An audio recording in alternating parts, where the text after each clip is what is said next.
Oscar Castens, I'd like you to weigh in a little bit about what we've been talking about. And really, I think, two things that we just heard. One is that the Arab Spring didn't really reach the Palestinians. And this is a question on many people's mind. Why didn't it reach the Palestinians? And the problem of representation, because Hamas obviously does not represent the Palestinians, and yet Hamas was able to grab the attention of the world now by shooting rockets at Israel, and of course Israel's response took the attention from the entire region, and the flames in Syria and the demonstrations in Jordan and the imbalance that exists right now as a result of the Arab Spring. So the focus is on Israel, Hamas, but really this is not the Arab Spring that we're talking about. Tell me from your perspective, and again, draw on your experience and what you've gone through as a nation, as personally, in your positions as a former journalist and now as an official. How does it look from your end? When you look at the situation today, who represents the Palestinians, in your opinion? Is it clear? It's understandable, what we've heard is correct, that there is no main goal in the Arab world. It started with revolutions or uprisings or awakening. There are so many names for that Arab Spring, and many people say it's not even an Arab Spring. That's not even a spring yet. But from your experience, looking at it, what do you see? Do you see chaos? Do you see a mixed bag? Or is it clear? And can you add some guidance from your experience? Thank you for this question. In my answer, I would like to focus on the last part of the name of this panel, towards a world revolution. And if we look at the question of Palestine, I think that it's an obvious question, why not Palestine? Because there are so many studies done in European Union, in United States, on consequences of Arab Spring, and some studies even say that countries like Angola, countries like Mozambique or Vietnam or even Cambodia should be prepared for trouble. And from country which is far away from the region, I think that we see a trend that concept of world revolution now is a bit spreading to post-communist countries. And sure, many in the audience probably start think which countries are more vulnerable to consequences of Arab Spring. Some would say that it's Russia. But Russia already took some preventive steps after Orange Revolution in Ukraine, Rose Revolution in Georgia, after revolts in Central Asia. And in my opinion, Russia now is immune to this. And if we speak on the role of media, Russia covered Arab Spring events fully and in details. It shows that Russian political elite is not afraid that these events in North Africa and Middle East could somehow affect situation in Russia. Situation is more difficult in Central Asia because it's also post-communist countries, and unlike Arabic countries, they became independent countries directly after Soviet Union was dissolved. So they haven't experienced free elections. They have no experience of multi-party regime, voting system, and etc. So, and there are even some more patterns which makes think that Central Asia is vulnerable to consequences of Arab Spring.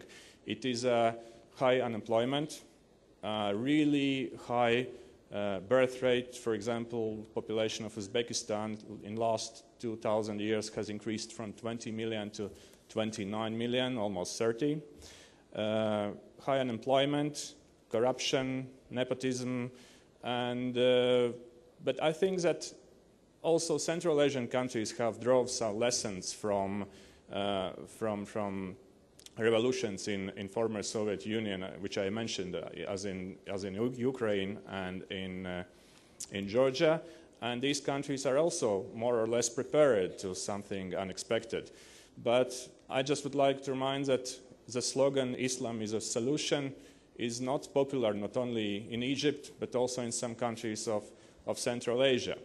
And if we say, in the last part of my presentation, if we look at the representation, how events in Arab countries were represented in Western world and in other parts of the world, I would say that I have a feeling that Western mass media had a too idealistic view on what is going on in countries like Egypt.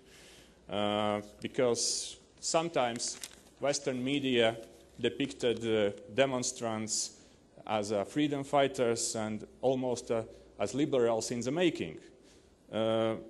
I had the possibility to compare it with the situation in Russian-speaking media, and I would say that Russian media had more sober way to depict events in Arab countries.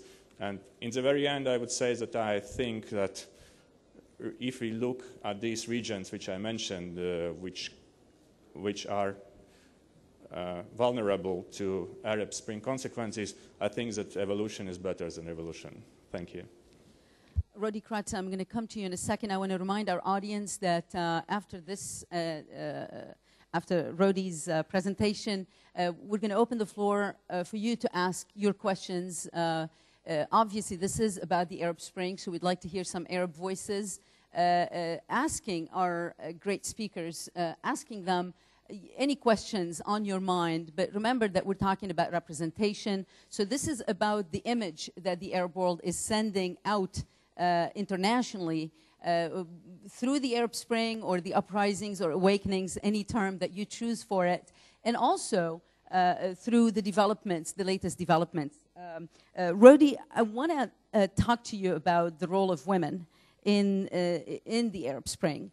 There was a lot of criticism that women were on the forefront of these revolutions, that they were hand in hand, bringing down the dictators. They were in demonstrations, they got beat, they got hammered, they took the brunt of it all. But as soon as the revolutions were over and the dictators toppled, women were put aside. And I'm curious to know, one, do you agree with this? And two, how important and how dangerous you think putting women aside and not making them partners in whatever new or future Middle East is. I'm very curious to hear your opinion on this. Merci, Madame. Permettez-moi tout d'abord de remercier l'Institut Amadeus pour son invitation et de le féliciter du progrès accompli. Et ils ont commencé comme une initiative d'amateurs du dialogue.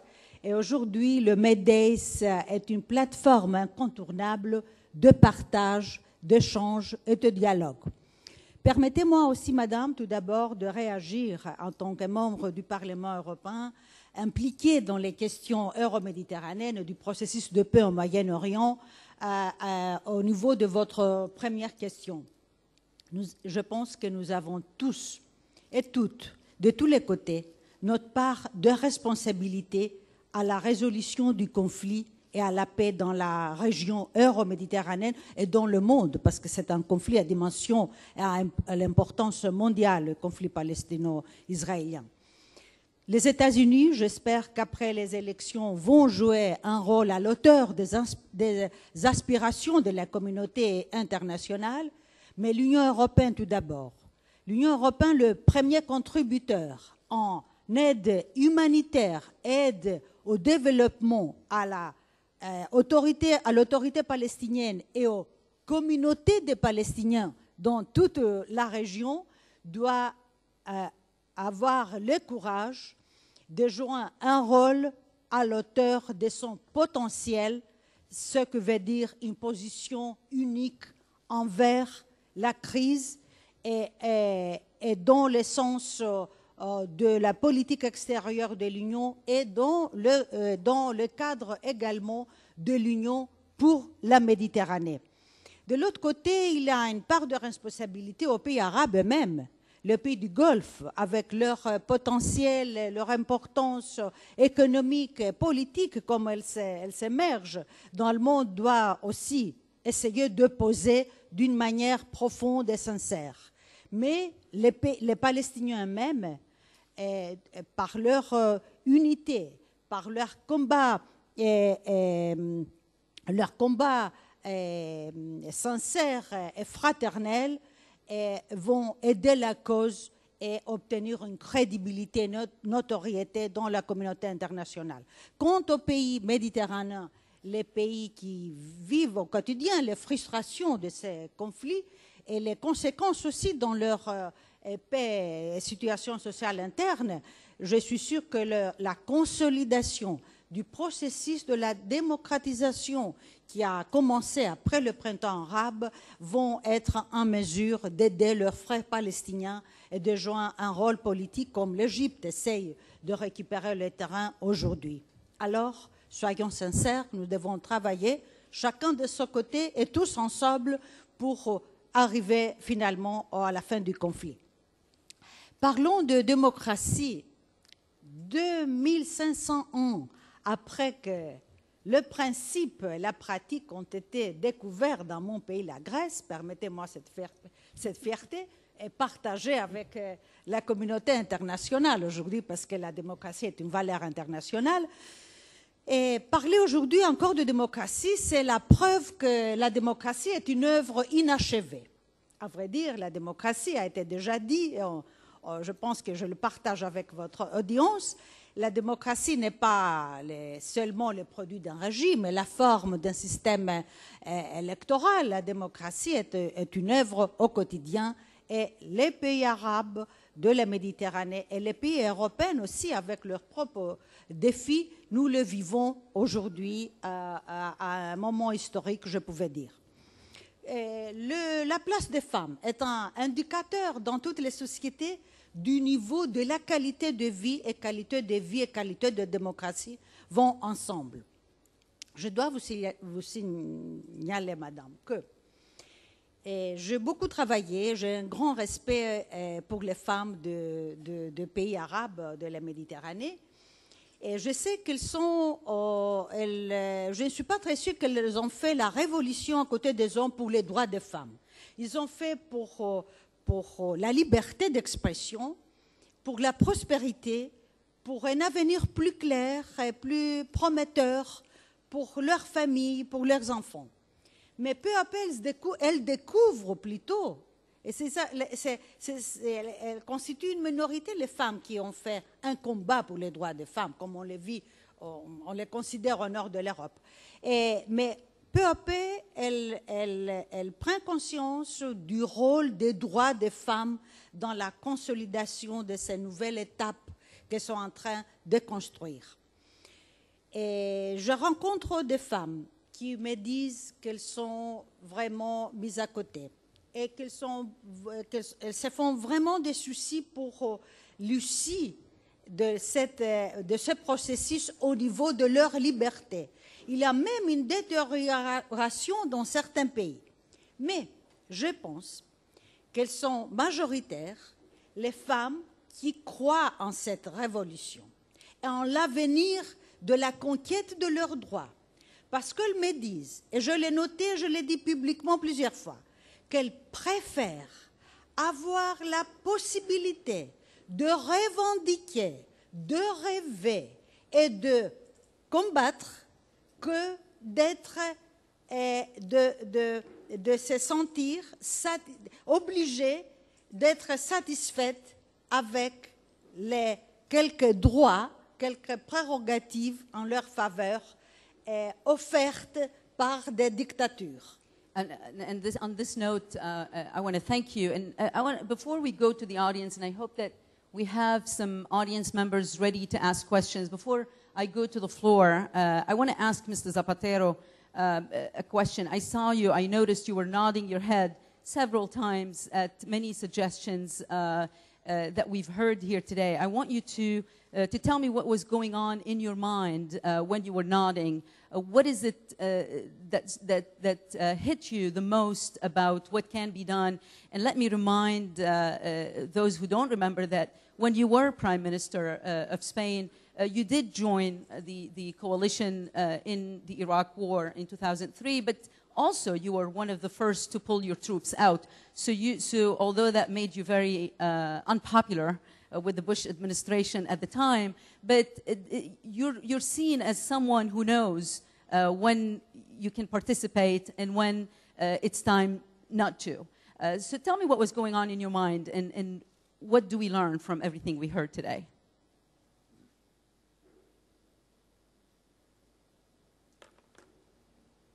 Miren, debo reconocer que hacía mucho tiempo que no me invocaban al presidente Bush.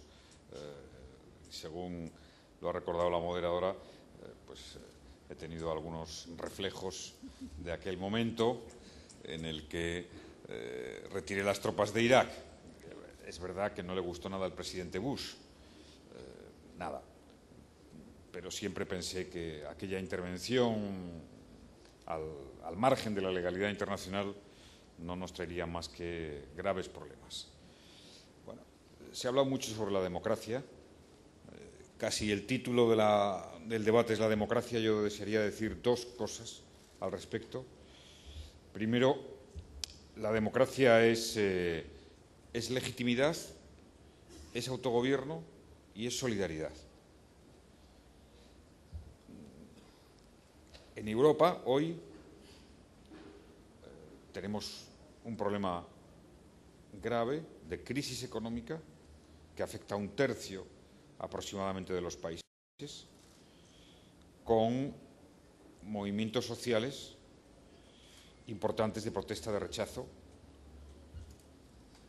que llevan a que existan sectores que se plantean hasta qué punto el autogobierno, es decir, la democracia en el sentido más estricto, es útil, como la tenemos pensada, concebida, ante una economía mundial que va y viene, que es mucho más libre que la acción de los gobiernos. Y tenemos aquí el gran reto de nuestra generación. Las revoluciones francesa, americana, abrieron a la historia de las democracias y lo hicieron en el ámbito del Estado-Nación.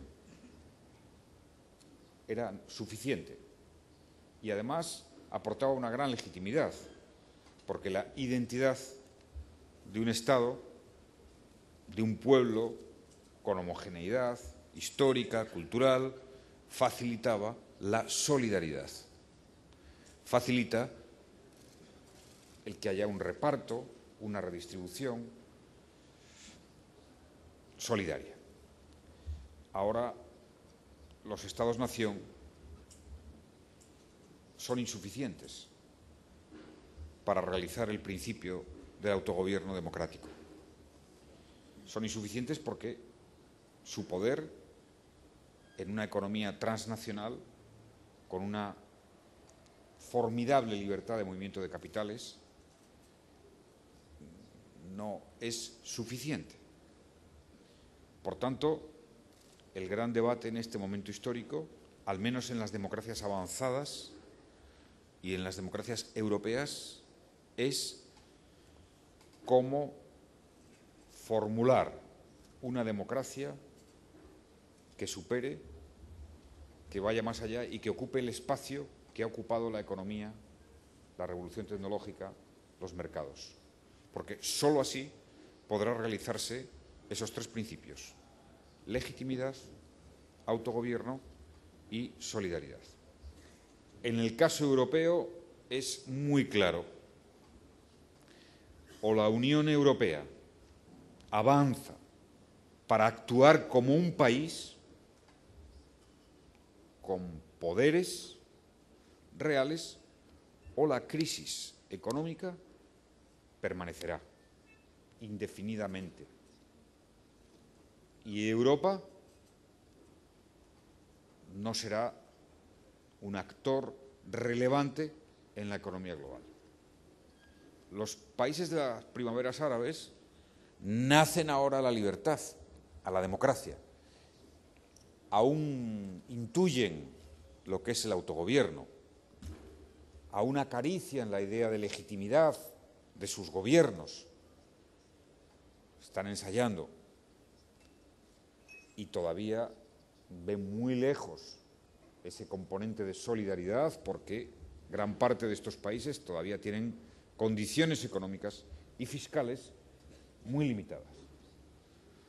Es decir, mi sugerencia, sé que es plantearlo difícil, algo apuntaba el presidente Wałęsa, pero antes o después, y deseando y convencido de que se consolidarán democracias en lo que hoy llamamos el ámbito de las primaveras árabes, es que tienen que pensar ya que esa democracia solo será realizable en los términos que la desea la inmensa mayoría de la población si tiene un ámbito de realización superior a lo que conocemos como Estado-nación. Y esto se va a plantear seguro, antes o después. En Europa, desde luego, es absolutamente imprescindible tener una moneda común, tener un mercado único, tener una política monetaria con un banco central único, exige una unión económica, una unión fiscal, una unión bancaria y una política de solidaridad, de asumir colectiva y mancomunadamente lo que es el esfuerzo de todos los pueblos y de los países europeos. Si no, la democracia se irá debilitando. Se irá debilitando. La palabra decisiva, desde mi punto de vista, y Europa además ha de marcar, ha de ser nuevamente referencia histórica, es unión. Unión política con legitimación democrática. Antes o después tendremos que tener un presidente europeo elegido democráticamente. Tendremos que tener un parlamento que tenga amplios poderes soberanos o parecidos a los que hemos conocido como soberanos. Tenemos que tener un ejecutivo con todas las consecuencias, un gobierno europeo, un Banco Central Europeo que actúe como la Reserva Federal Americana, y tendremos que asumir que la solidaridad es tan importante como la moneda común o como el mercado único. Además sé que la palabra solidaridad le gusta al presidente polaco. Gracias. And on this note, I hate to be reminding you of bad things. Sorry, Mr. Zapatero. But I'm going to remind also Mr. Wałęsa of something not so pleasant. And speaking about responsibility, I mean, I like what Mr. Zapatero discussed as far as, you know, Europe's role in the new Middle East. And he mentioned the United States as well. You endorsed Governor Romney for the presidency of the United States. I'm sorry that your candidate lost, but I want you to comment a little bit. Obviously, when you endorsed him, you weren't thinking about the Arab Spring. At least that's what I would guess.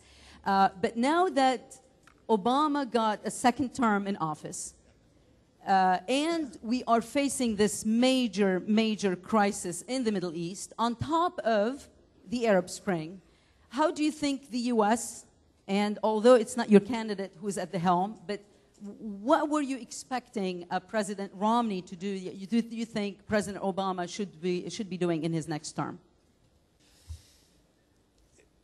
Szanowni Państwo, chciałbym zostać ostatnim rewolucjonistą. I to jest możliwe, jeśli uzyskamy porozumienie.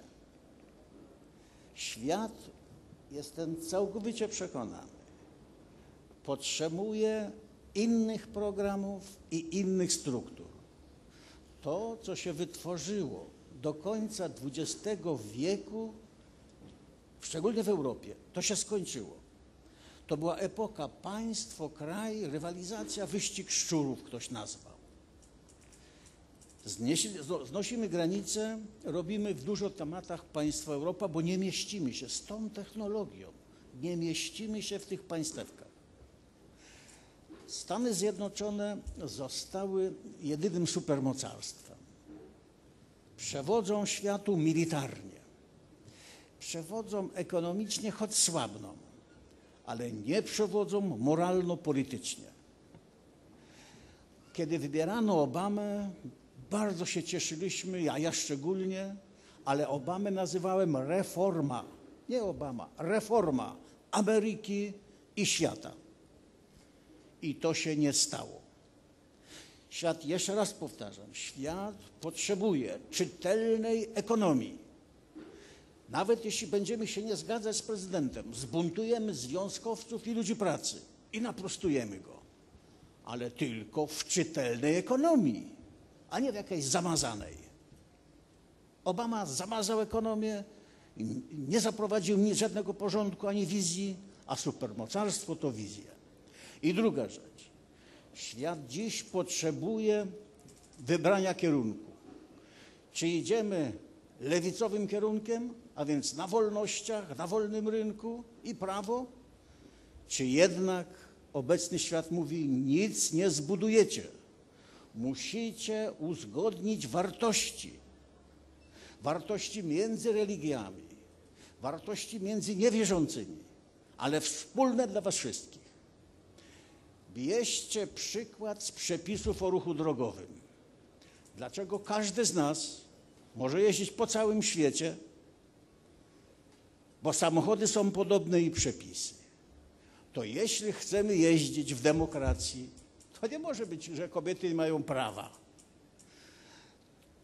Bo demokracja musi to prowadzić do właśnie równych praw dla wszystkich. Ale demokracja, która była stosowana do końca XX wieku, nie pasuje na XXI. Tam były prawa. Tu muszą być dodatkowo obowiązki. Różne obowiązki na różnych wysokościach. I cały bój nasz, nie tylko tu, na wszystkich kontynentach, idzie o te 3 pytania, które ja zadałem. Pierwsze, jaka ekonomia? Na pewno nie ten kapitalizm i nie ten komunizm. Jaka demokracja? A więc dopisanie obowiązków. A najważniejszy punkt, na jakich fundamentach my chcemy to budować? Dopóki nie uzgodnimy fundamentów, Europa się rozsypie. Dlatego, że są za duże różnice w socjalach, w podatkach. I to się nie zbuduje jedności. Trzeba wyrównywać. Trzeba prowadzić jak przepisy o ruchu drogowym, by były podobne. By każdy obywatel wiedział, co oni kombinują. Dlaczego tego nie robią, a dlaczego to robią. Trzeba wypunktować, że w tym roku stać nas tylko na to, nic więcej. Za rok stać jest nas na to. I ludzie będą popierać i będzie czytelne dążenie i mądre. I dlatego Europa jest trochę wcześniej. Ja liczę, że wy tutaj, pod kierownicą Maroka, pójdziecie w tą samą stronę. Zaczniecie, bo tych krzywd to się nie rozwiąże. To trzeba by wojować, zabierać, podbijać. Macie też tu problemy w Maroku. To się rozwiąże tylko stosując większe zorganizowanie, a więc budując jedno państwo w tym regionie. Nie we wszystkim, ale w tym, co konfliktuje, w tym, co rozwija, w tym, co pomaga. I to są wyzwania na nasze czasy. Możemy poprawiać, to o czym mówi, możemy poprawiać, ale to nie jest, nam przyszło żyć, kiedy się zmieniają epoki. Z epoki myślenia państwo, kraj, przechodzimy na epokę kontynenty, a nawet na globalizację. To wszystko wymaga poprawienia programów i struktur. I dopóki tego nie zrozumiemy, to trudno jest rozwiązywać problemy.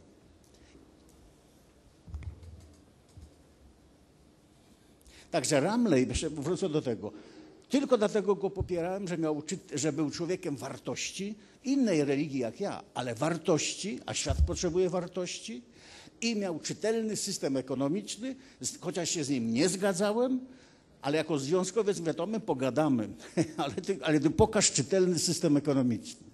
I dlatego go popierałem.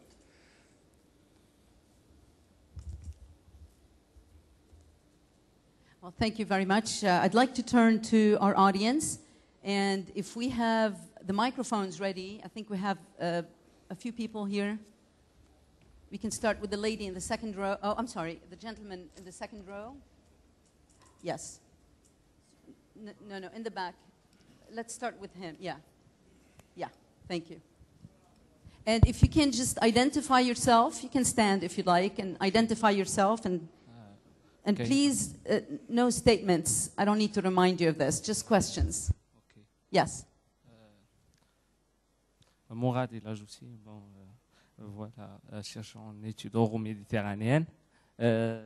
Maintenant, je vois que ce qui se passe en Espagne et les revendications indépendantistes en Catalogne ont rendu M. Zapatero très attaché à l'Union européenne et à l'Union et à avoir un président. Mais il y a aussi un projet tout aussi important qui est l'Union pour la Méditerranée, qui est devenu un acteur important puisqu'il y a plusieurs pays qui sont membres.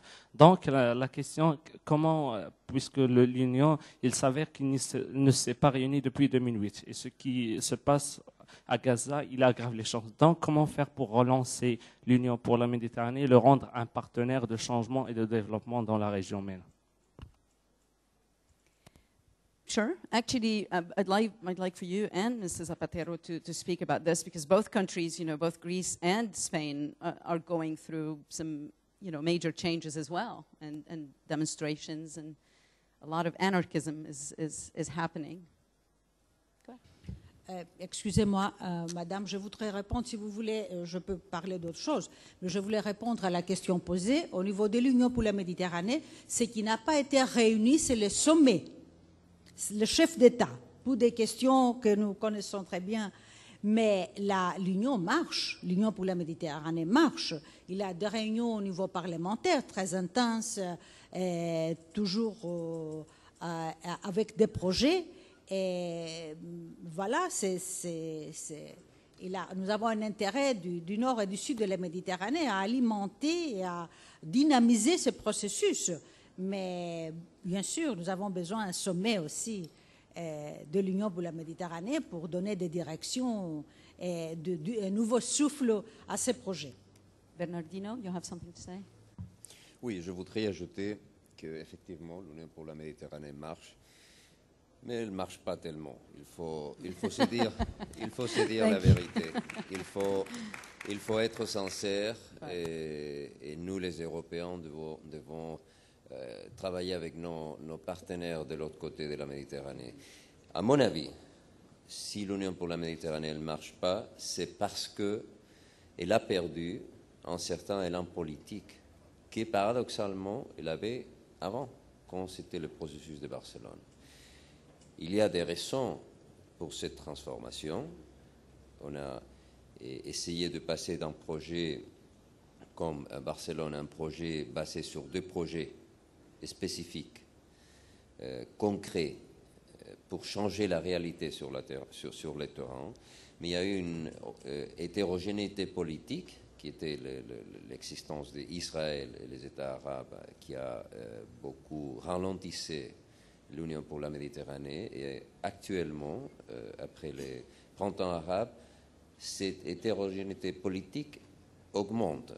On voit des pays démocratiques, des pays arabes en transformation, des pays arabes en réforme et des pays arabes qui ne bougent pas. Donc, à mon avis, la seule solution pour que l'Union pour la Méditerranée se relance, c'est passer de cette vision de projet à une vision nettement politique.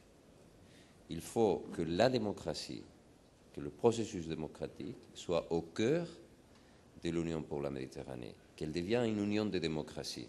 Et à partir de ce moment, elle pourra reprendre, même si au début il y aura des pays qui vont rester en dehors, les pays qui n'embrassent pas la transition démocratique, mais elle fera avec les membres une union beaucoup plus solide et finalement elle va encourager d'autres pays arabes à suivre la voie de la démocratie.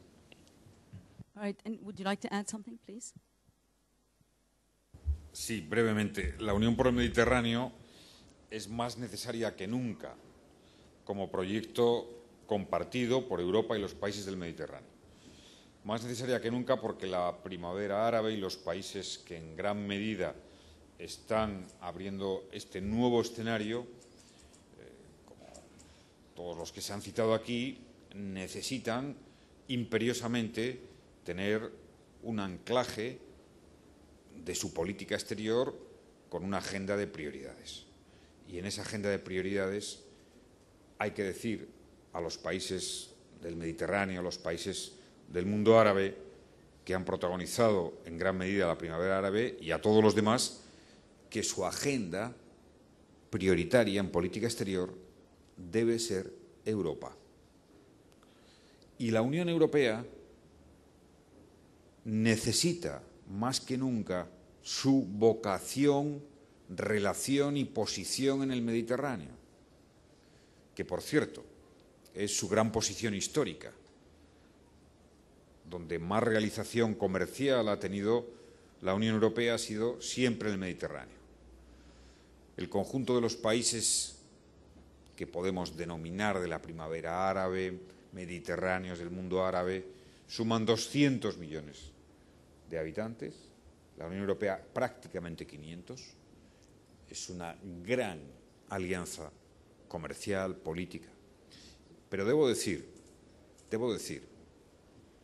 para que quede en la memoria de todos, que la única potencia mundial que ciertamente está implicada día a día para que en países como Túnez, como Egipto, como Libia, se consolide la libertad, los derechos de igualdad de las mujeres, las instituciones democráticas, es la Unión Europea. Y lo sabe bien Bernardino León, que es su representante. Yo lo conozco muy bien porque sé que está todos los días implicado, que es la potencia que está movilizando más recursos económicos, que sería bueno que el propio Bernardino nos dijera algo al respecto en favor de las primaveras árabes, que es la Unión Europea quien ha fraguado una relación de asociación muy poderosa con Marruecos, que es un buen ejemplo de reformas y de cambio y de reformas, de diálogo y de debate. Y que ahí nos tenemos que encontrar en la Unión por el Mediterráneo. Es verdad que las prioridades en Europa en los últimos 2-3 años son básicamente económicas. Se ha vuelto a referir aquí nuestra moderadora sobre los movimientos en mi país y en Grecia. La gente protesta porque la situación está muy difícil y tiene, lógicamente, el derecho a hacerlo. Y como antes dije, solo veremos a la Unión Europea y a los países más afectados salir de esta crisis con un cambio político hacia la unión en Europa, que nos planteará el reto de cómo hacer que ese poder, cada día más poder, que va a ser la Unión Europea, tenga la plena legitimidad democrática y además el pilar de la solidaridad, de compartir un proyecto común que nos supere psicológicamente de la identidad nacional. I'm going to have to stop you. You know why? Because we're coming to the end of our discussion, and with the translation, I'm having a hard time interrupting at the right time.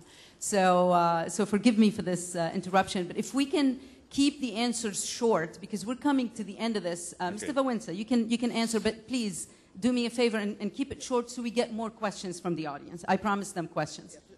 Yes. Jedno zdanie. Bo często tu się pojawia słowo kryzys. Często się pojawia tu słowo kryzys. Otóż musimy powiedzieć, że ten kryzys to jest inny kryzys jak lat przedwojennych. Ten kryzys jest tylko dlatego, że mamy złe struktury, złe programy. I dopóki tego nie poprawimy, będziemy wpadać od kryzysu do kryzysu. Różne, nawet można wypunktować, jaki będzie następny.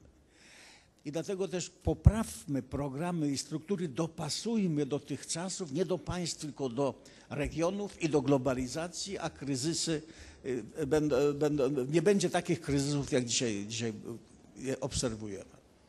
Of course, I'll come back to you in a second, but of course, a crisis is only a crisis, when we see it as such. For a rebel and for an activist, it's exactly what's needed sometimes. So it's interesting, to have this discussion and talk about not just the Middle East being in turmoil, but also Europe witnessing, as we've discussed, so many demonstrations, so many people disenchanted with the situation, economic, political, and otherwise. So in a way, it's a good thing to see that the world is going through change, not just one region. So this might be the best time for the Middle East to going through its change, so it can cooperate with the rest of the world.